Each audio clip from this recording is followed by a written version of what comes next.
Man, Ryan Ruocco, Mr. You Bet himself, and Rebecca Lobo ended up bringing up how players have been getting away with fouling Caitlin Clark live.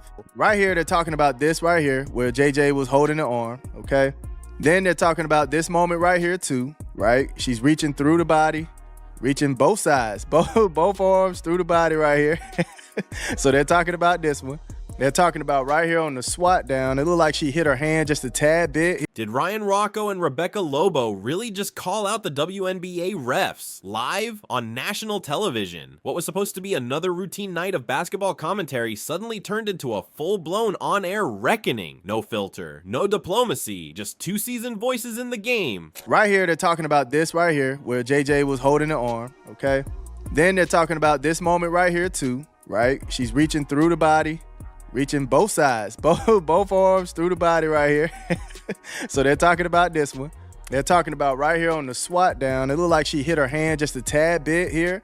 She was calling this a foul. This is Rebecca Lobo talking, right? She called this a foul. And then we have this hit right here off JJ Quinterly, right on the arm right here.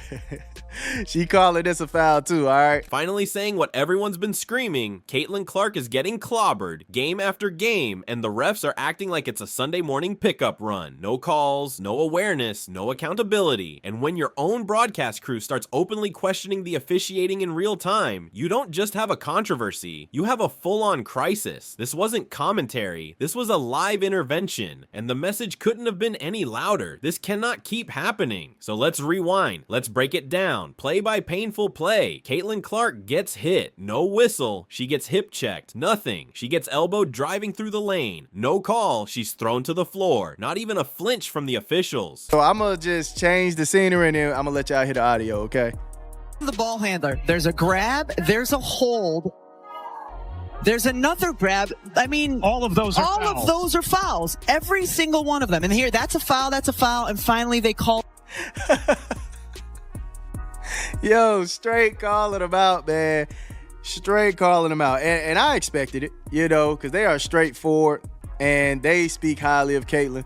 So when they see the nonsense, man, of course they're going to say something. And meanwhile, fans are screaming, coaches are livid, and commentators are left stunned, trying to make sense of how this keeps happening night after night. But it's not just that she's getting fouled, it's that she's getting fouled in ways that would draw immediate whistles for anyone else. For Caitlin Clark, it's business as usual. It's become so predictable, it might as well be scheduled. She gets slammed. Refs shrug. Social media explodes. And the league carries on like it's all part of the show. At this point, Twitter might as well be running a meme contest called "What Will Caitlin Survive Tonight?" The WNBA seems to have dropped a secret rule book that says full-on body slams are totally fine. Rebecca Lobo this past Sunday, Indiana Fever versus Dallas Wings on ESPN. When it comes to announcers speaking out, this might have been the most outspoken announcers have been when it comes to the egregious officiating, but more importantly, the non-calls. When Caitlin Clark is getting grabbed, getting held, getting yanked, getting hugged, getting hacked. Rebecca Lobo said, okay, Sunday, July 13th, I'm going to make sure it's my mission that when I start calling this game, I start calling a spade and holding these referees to the fire. As long as the jersey says Clark, it's not basketball anymore. It's a sideshow, and somehow the refs are the only ones who can't see it. No whistle, just bruises, and disbelief. And yes, every player deals with contact, but this isn't just physical play, it's borderline assault. Every game becomes a survival mission. Elbows, grabs, shoves, slams. And while commentators react in real time, visibly shocked, the officials look like they're watching clouds float across the sky. Finally, they're saying the quiet part out loud. It's a little bit hard to see. She's literally grabbing her arm.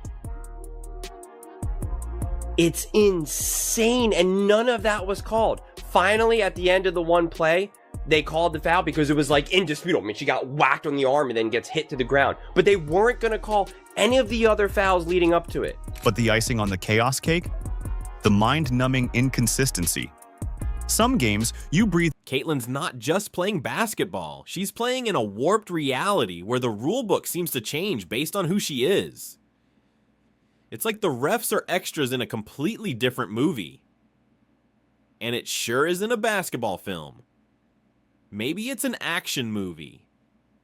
Maybe Quidditch. Who knows? But it's definitely not the same game the rest of us are watching, and this isn't just happening in the paint. It's not just scrappy play under the rim. No, Caitlin is getting hit the second the ball is inbounded. From baseline to baseline, it's 94 feet of chaos. She's not being defended, she's being hunted. Yo, straight calling them out, man. Straight calling them out. And I expected it, you know, because they are straightforward and they speak highly of Caitlin. So when they see the nonsense, man, of course they're going to say something. And I believe most of the commentators should be like that, man. Just keep it real, fam. Keep it real. Call it how you see it. And, you know, whether the WNBA likes it or not, the commissioner likes it or not, Kathy likes it or not, speak your mind, man. That's what people want. They want the truth. So, man, shout out to Ruco, man. Shout out to Ruco. Shout out to Rebecca Lobo calling it like the whistle doesn't just stay silent, it evaporates. And that silence has consequences. It turns every drive into a test of how much punishment a player can take before they snap. It's not strategy anymore, it's survival. Some nights you honestly wonder, are the refs even watching the same game? The same dimension? A soft reach in, that gets called, but a flying elbow to the ribs? That's gritty defense. One moment it's law and order, the next it's total anarchy, and somehow, it always seems to go against Caitlin Clark. Now try explaining that to someone new to the sport. You tell them she's the most exciting player in women's basketball. Then you show them a highlight reel of her getting tackled at the three-point line, and the refs just standing there. It's crazy how Caitlin Clark does not get her foul calls pointed out when they are actually fouling her left and right, all the way from half court all the way down to the basketball hoop. I don't understand how the referees are standing there and they not call the fouls.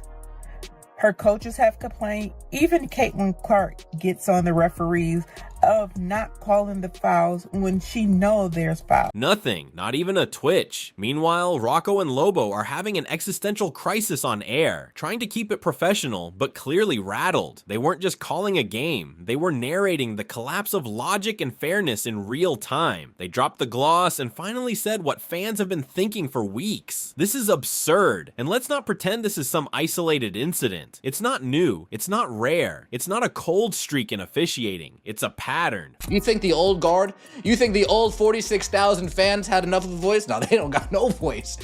The new fans need to speak up. The announcers who aren't scared need to speak up. I'm sure a lot of those old announcers are scared. I'm sure they're scared.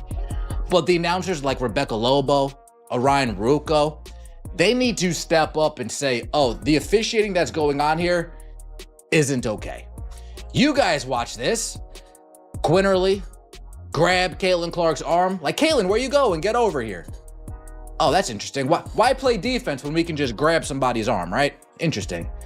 Quinterly putting her hand around Caitlin Clark's waist. Valentine's Day was a few months ago. Sorry. Foul disparities, missed calls, silent whistles, different players, different teams, different seasons, but always the same result. And now that it's playing out live on national TV with elite broadcasters openly voicing their concern, the WNBA can't hide behind PR statements or behind the scenes reviews anymore. This is a crisis playing out in high definition. This is not misjudgment. This is blatant neglect. And the scariest part, the league knows. Of course they know. They have every camera angle, every replay, every slow motion breakdown, every data point. This isn't buried under obscure footage. This isn't hard to catch. They see it. They just don't act. And the fix? It's not complicated. Call the game fairly. Train the refs better. Create real accountability. Enforce the rule book. Foul as she gets body checked.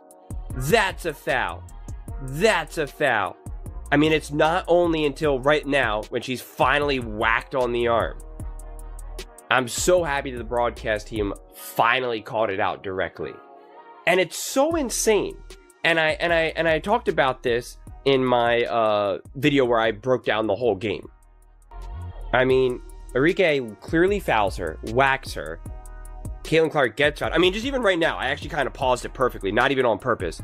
You can see both hands on her body up against her chest. You can't play defense like that. I don't care what random person in the comment section tries to convince you otherwise. That's not defense. You watch Caitlin Clark fighting through triple teams. Arms. No one's asking for perfection. No one's asking for Caitlyn to get superstar treatment. We're asking for the bare minimum. Call the damn foul. Because it's getting harder and harder to watch a league that says it wants growth and respect, but refuses to protect its biggest stars. You can't sell out arenas, build media buzz, and shout about equal visibility while letting your #1 pick get bodied like she's in a bar fight. Caitlin Clark does not have a special whistle in the WNBA, unlike some other players. Asia Wilson. Every time you touch Asia Wilson, she's going through the free throw line.